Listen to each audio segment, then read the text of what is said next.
Le chapitre 19. Les confessions d'un homme torturé. Quelques jours plus tard, Yamin me conduisit à l'extérieur de Téhéran. Après avoir traversé un triste bidonville, nous suivîmes une vieille route de caravane jusqu'en bordure du désert. Le soleil se couchait derrière la ville quand la voiture s'arrêta devant un groupe de petites cabanes de terre entourées de palmiers. « C'est une très vieille oasis qui date de l'époque de Marco Polo », m'expliqua-t-il en me conduisant jusqu'à l'une des cabanes. « L'homme que vous allez rencontrer a obtenu un doctorat de l'une de vos plus prestigieuses universités. Pour des raisons que vous comprendrez bientôt, il désire garder l'anonymat. Vous pouvez l'appeler Doc. » Il frappa à la porte de bois et l'on entendit une réponse étouffée. Il poussa la porte et me précéda à l'intérieur. La petite pièce sans fenêtre n'était éclairée que par une lampe à huile posée sur une table basse dans un coin.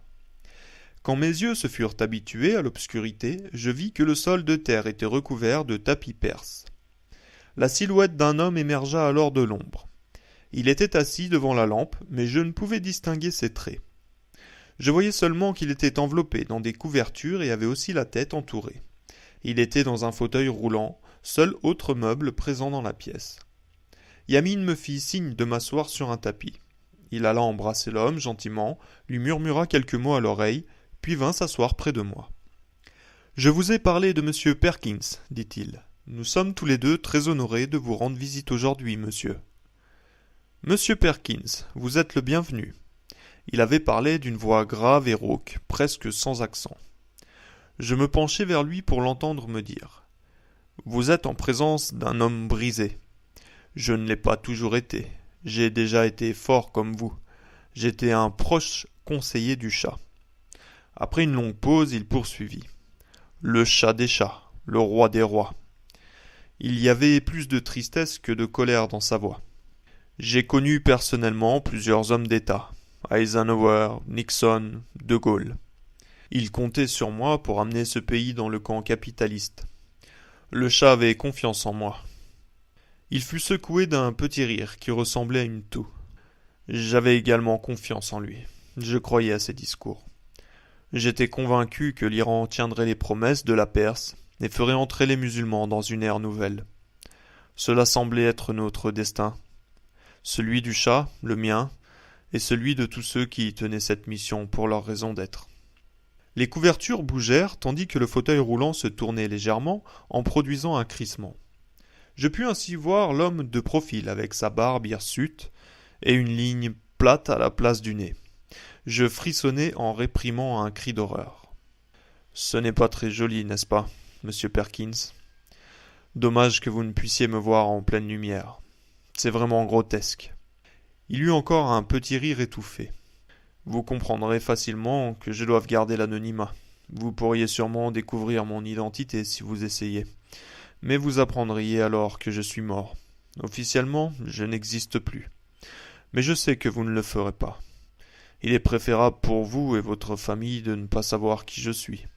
Le chat et la savaque ont le bras long. » Le fauteuil crissa encore en reprenant sa position initiale. Je me sentis soulagé, comme si le fait de ne plus voir son profil effaçait la violence dont il avait été victime. À l'époque, j'ignorais l'existence de cette coutume observée par certains peuples islamiques. Les individus jugés coupables d'avoir déshonoré la société ou ses dirigeants se font couper le nez. Ils sont ainsi marqués pour la vie, comme en témoignait tristement le visage de cet homme. « Monsieur Perkins, vous vous demandez sûrement pourquoi nous vous avons fait venir ici. » Sans attendre ma réponse, il poursuivit. « C'est que, voyez-vous, l'homme qui se fait appeler le roi des rois est en réalité un être satanique. Son père fut destitué par la CIA, avec mon aide et j'en ai honte, parce qu'on le disait un collaborateur des nazis. Puis il y eut cette calamité nommée Mossadegh. Aujourd'hui, notre chat est sur le point de surclasser Hitler dans le domaine du mal, et il le fait avec l'entière complicité de votre gouvernement. »« Pourquoi donc ? Demandai-je. »« C'est très simple. Il est votre seul véritable allié au Moyen-Orient, et le monde industrialisé ne peut fonctionner sans le pétrole. Il y a aussi Israël, bien sûr, mais il constitue pour vous un handicap, non un atout. Et il n'y a pas de pétrole. Vos politiciens doivent courtiser les Juifs car ils ont besoin de leur argent pour financer leur campagne. Vous êtes donc pris avec Israël, j'en ai bien peur.